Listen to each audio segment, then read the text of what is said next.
Pro Group Management. Workers' comp that works for you.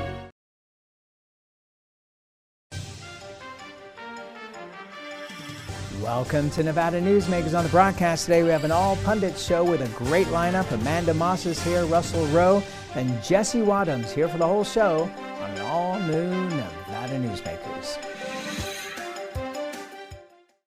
In Nevada, we know Senator Cortez Masto, and she knows us.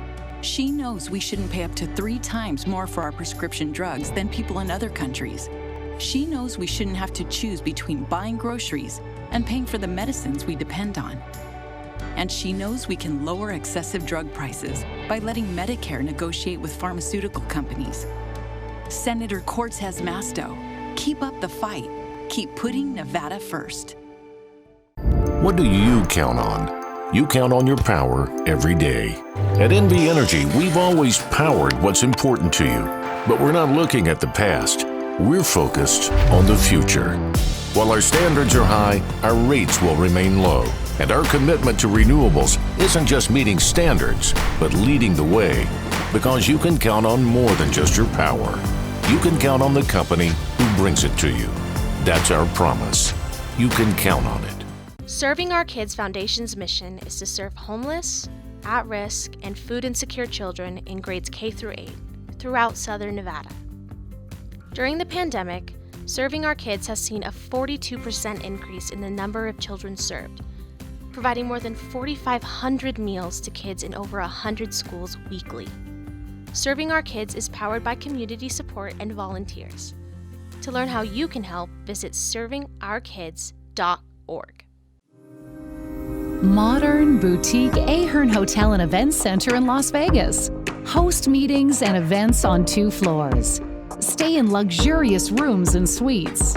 Unlimited branding opportunities. Regional Italian cuisine by Chef Mark Segrisi. Flexible event spaces. Full buyout options. Visit ahernhotel.com today. Nevada Newsmakers Studio is located at the headquarters of the Nevada Trucking Association. Motion and purpose are a truck's greatest virtue. This is Nevada Newsmakers with host Sam Shad, a no-holds-barred political forum. Now, from the Nevada Newsmakers broadcast headquarters, here is Sam Shad. And back on Nevada Newsmakers, we have a great all-Pundit show for you today. Jesse Wadhams is here, partner with Black & Wadhams, attorney at law. Glad to see Black is still in the law firm because, Jesse, you've been slowly taking over that thing. Russell Rowe is managing principal with the Rowe Law Group. And Amanda Moss is senior director of government affairs for the Southern Nevada Home Builders Association. I just interviewed Zach Conine for another show, the state treasurer, and he said on his listening tour, Amanda, that affordable housing was one of the top 3 topics that is coming up constantly on their listening tour.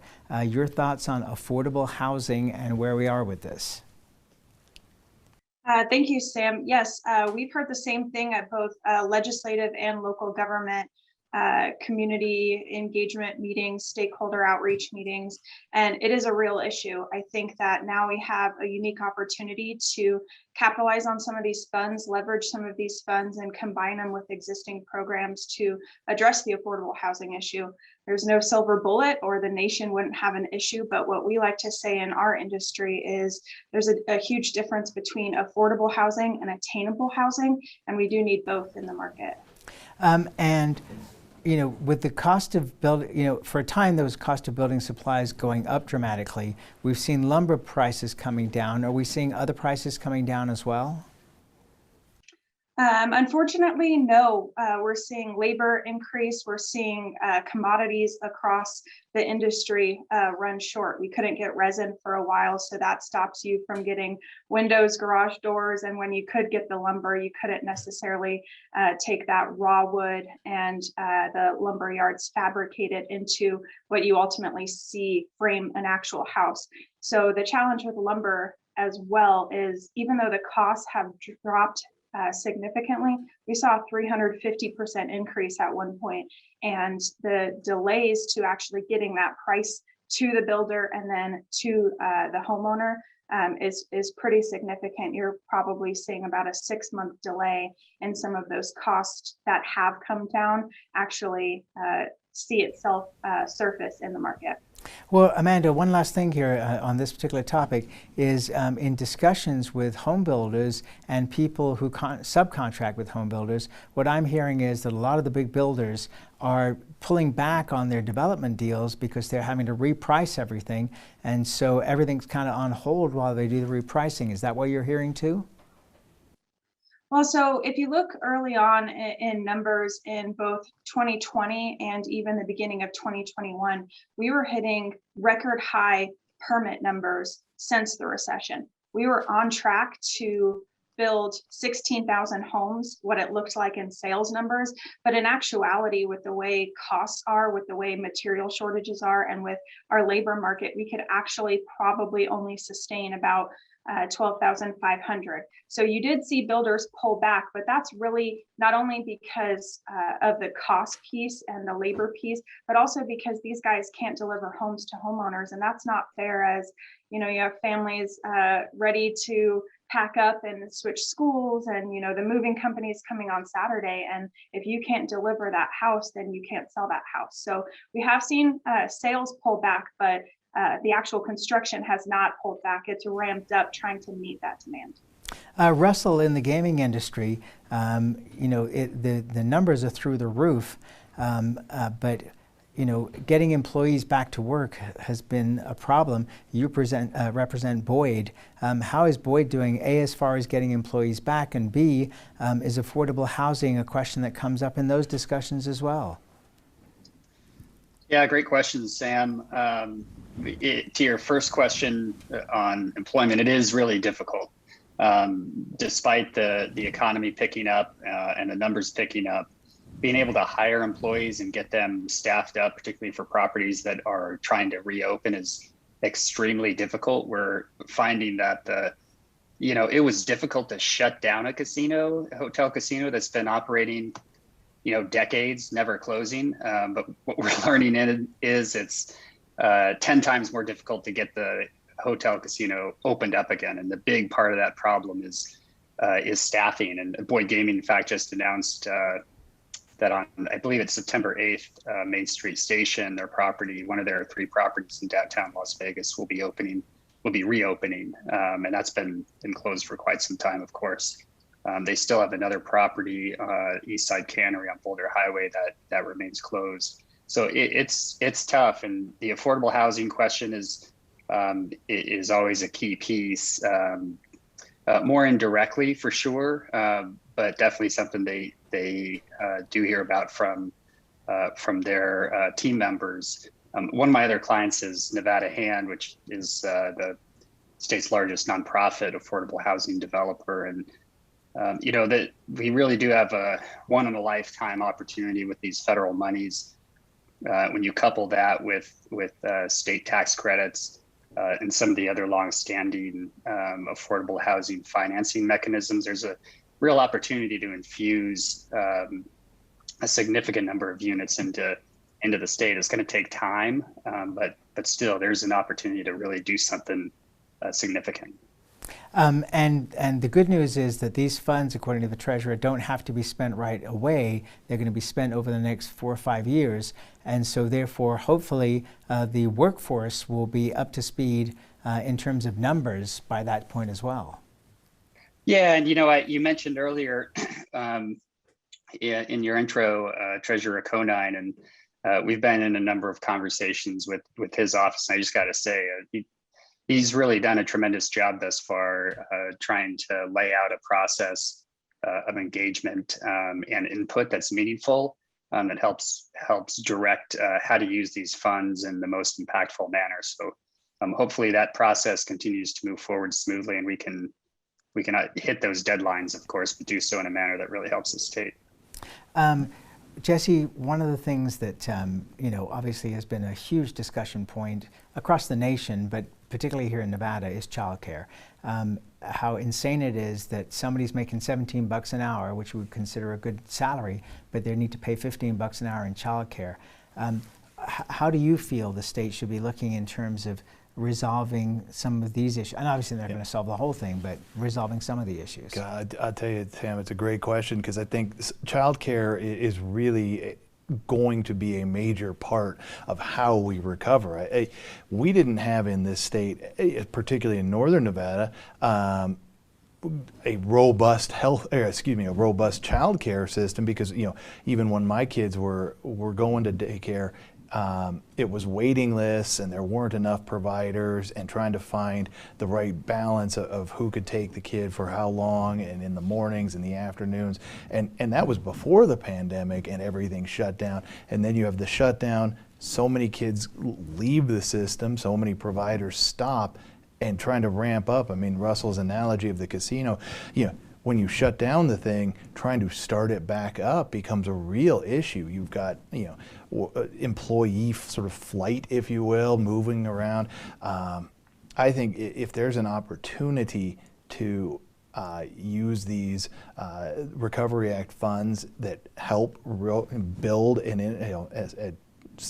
build out some child care, and I have heard, and there's some, I guess, political issues around, is childcare infrastructure, but having lived it now, it's hard for me to argue that it isn't a meaningful component of how you rebuild, how you get folks back to work. As for ideas about how to do it, you got me, because I think we've got to somehow incentivize more providers. We've got to incentivize pay, and So here's the big question. So is this a private enterprise function, or does this become something that the federal government, the states, local governments get into providing? Because this has actually been a problem for 50 years. Since women came into the workforce in a major league way, it's obviously been a problem from then. Well, I think you're right. I think you see a society over the course of more than a generation. You've seen a societal shift to a two-income family. There's really not somebody at home. It strikes me that there must be some kind of public-private partnership that helps drive how we address childcare, because again, the employee issues we're seeing, the workforce, all of these pieces all fit together in ways, and there's always just kind of one bucket. There's the family, and you've got to figure out how to get them to work, to school, to do all that, all of the components that make them a part of society. And if you don't have childcare as a part of that, you do see a very significant issue with folks trying to get back to work, trying to do jobs that we would like them to do that are outside of the home, more of the service or construction. And addressing that is going to require meaningful investment that I think will require state, local, and federal help. It just strikes me that we've got a real issue in terms of becoming an expensive state to live. And if childcare is a component of that, in addition to housing, you've got to do something to sort of take the pressure off. Amanda, I've got a funny feeling as a new mom that you're chomping at the bit to jump in on this one. Yeah, I was going to offer up my mom and my mother-in-law, but I don't think they can solve the entire state's issues. I was very lucky. My son was born 3 days before the pandemic started, so I was able to work from home for a significant part of his infancy.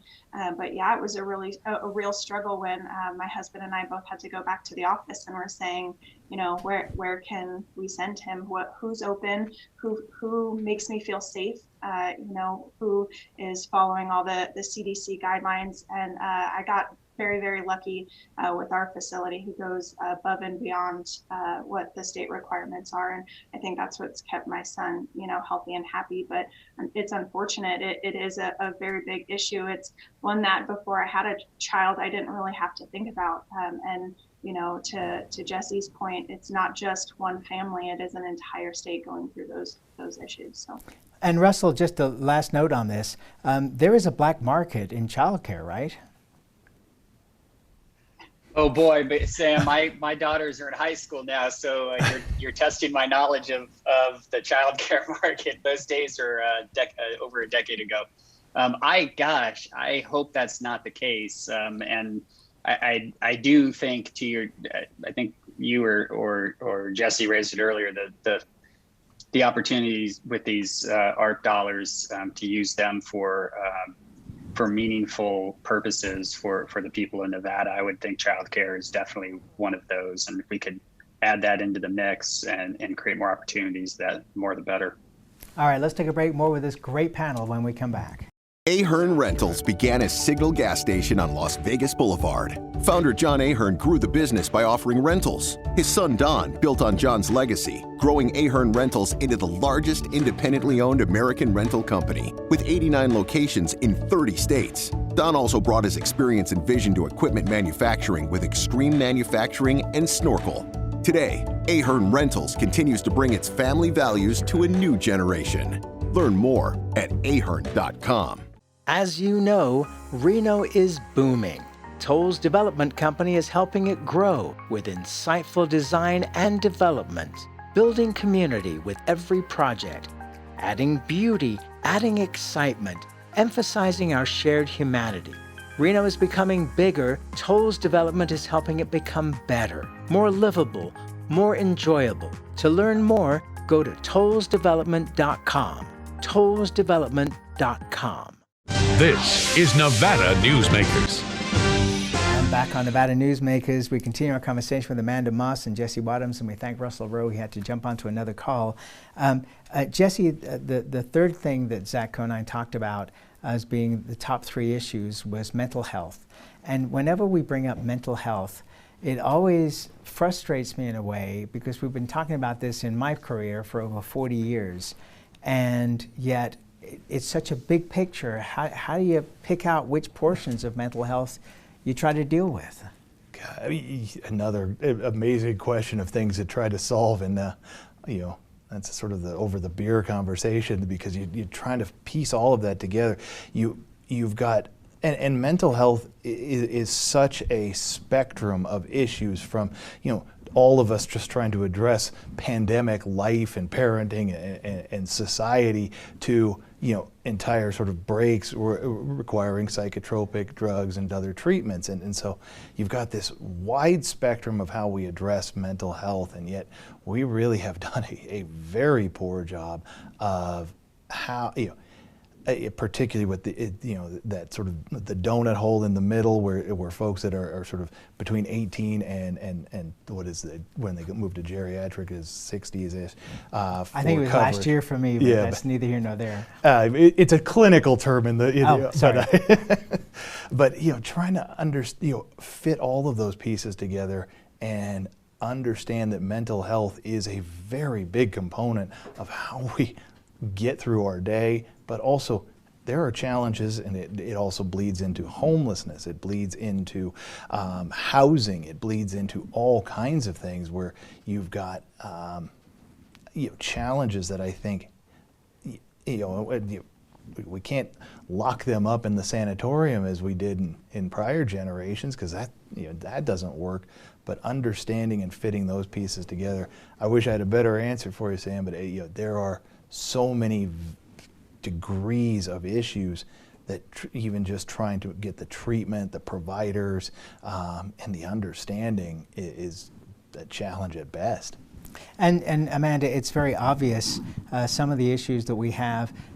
Talking to the mayors of Sparks and Reno in the last week, they talk about reclaiming the Truckee River from the homeless.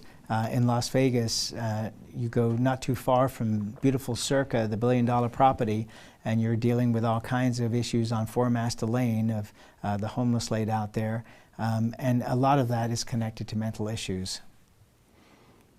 Yeah, I think I'm going to take a quick second too to plug our charity. We have Homemade Southern Nevada here locally in our office. We've had a chapter since 2014, and we build transitional housing for the homeless and actually expand some of these facilities. We've in-kinded over 95% of some of these projects, so these service providers can utilize their federal and state dollars and potentially even some of these care dollars to actually servicing those that are needy. But I think before you saw the opening of the care complex, the issue was a lot more severe. I think kind of one-stop shop is a great way to address these issues. You've seen other states in the nation do housing first, just a place to actually have an address so you can track these folks, make sure they get their driver's licenses, make sure they get their medications, make sure if they are potentially seeking work or some kind of other program that they have an ability to be located and be followed up on, so you can track these issues. Because to Jesse's point, I mean, not only is there, I think, a donut hole, but there's also kind of getting lost in the system. So you can throw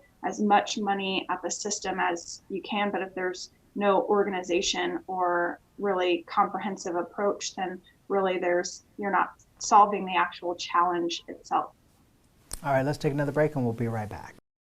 Get in on the Tamarack Casino's $175,000 Hidden Treasures Guaranteed giveaway now through September 30th. Earn entries in the weekly drawings and win big during the two $35,000 grand prize giveaways. Your good times are at Tamarack Casino.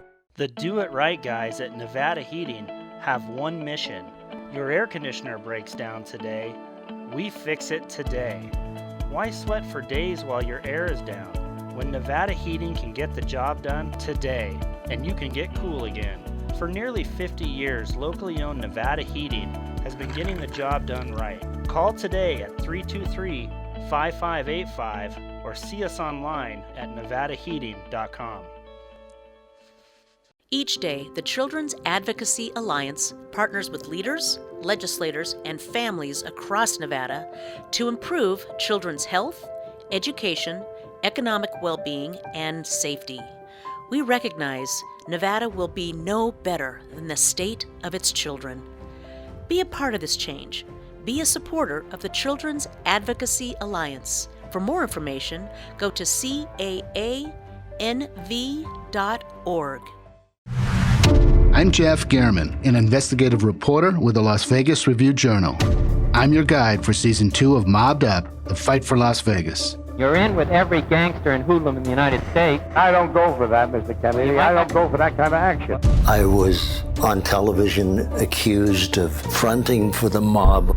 Subscribe to Mobbed Up, The Fight for Las Vegas, Season 2, today on Apple Podcasts, Spotify, or wherever you get your podcasts. Get in on the Tamarack Casino's $175,000 Hidden Treasures Guaranteed giveaway now through September 30th. Earn entries in the weekly drawings and win big during the two $35,000 grand prize giveaways. Your good times are at Tamarack Casino. This is Nevada Newsmakers. Back on Nevada Newsmakers, we continue our conversation with Amanda Moss. She's the Senior Director of Government Affairs for the Southern Nevada Home Builders Association, and Jesse Wadhams, partner with Black & Wadhams Attorneys at Law. On the date we're taping this, which is the morning of August 23rd, the FDA is supposed to come out and say that the COVID vaccine is finally got full approval. And the government is hoping that this will allow people who have been concerned about the COVID vaccine because it did not have this final approval, which is in a way kind of crazy as tens of millions of people have gotten the vaccine, that they will now get vaccinated. But we're still seeing a major pushback, but we're seeing businesses now having, because of this ruling, will be able to say, hey, if you want to come to work, you got to get vaccinated. The good and the bad of this for you, Jesse. You know, I think at least when I got up this morning, I think, they saw that the FDA had approved or was going to in moments. It's the world's worst secret. Exactly. And so I think, obviously now you move from the emergency use to full approval. That does allow the businesses and particularly like your colleges and those places to say, now it is a mandate. Now we can say you cannot come in here without it.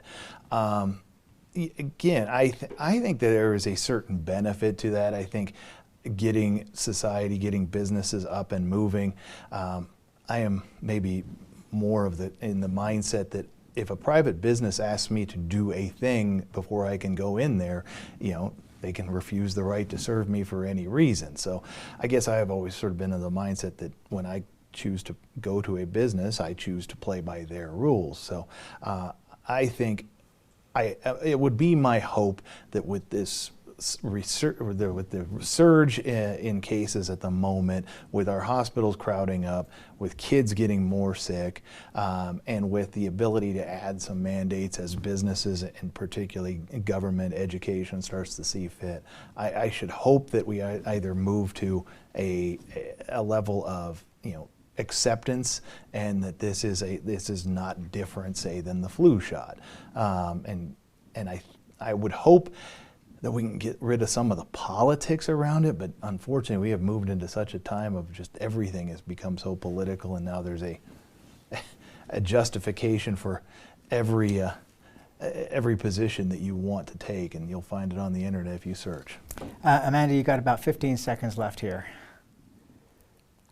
To say anything, or I think the one thing to follow up with Jesse, I think misinformation and fatigue are going to be two of the biggest challenges in making sure that we continue to open up the state and move in a positive direction. I think our industry is ready.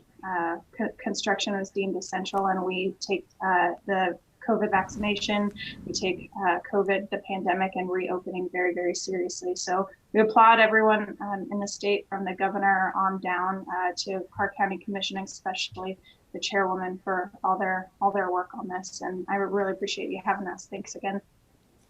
Thank you both very much, and thanks to Russell Rowe, who had to leave us, but we really appreciate a great show with you guys. Really good stuff. We'll be right back. Brian Culpa Photography was born in the rolling hills of Massachusetts, and now he can help you experience the stunning beauty of Nevada in a whole new way through the power of flight. Flying has always been a passion for Brian, and at Brian Culpa Photography, he can make your imagination soar. Brian has the creative mind and tools to tell your unique story. Experience the bird's eye view at brianculpaphotography.com.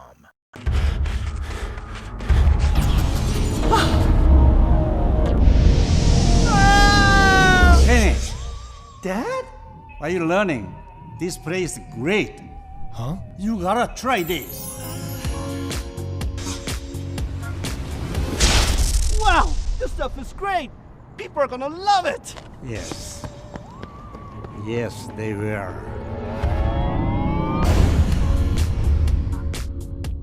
As you know, Reno is booming.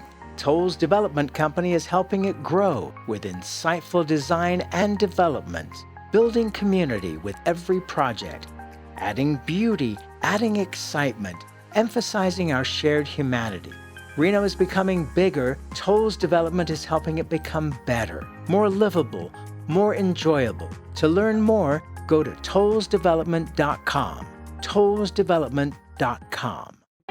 Pro Group Management specializes in providing industries with the necessary components to satisfy and exceed workers' comp requirements. Every business has unique needs and specific regulations. Pro Group Management stays ahead of the curve, providing up-to-date services to keep your industry in top form. Discover how we simplify your tasks, improve efficiency, and reduce expense to keep you moving in a positive direction. Pro Group Management. Workers' comp that works for you. Watch Nevada Newsmakers on YouTube. You can do that now these days. We'll see you on the next broadcast.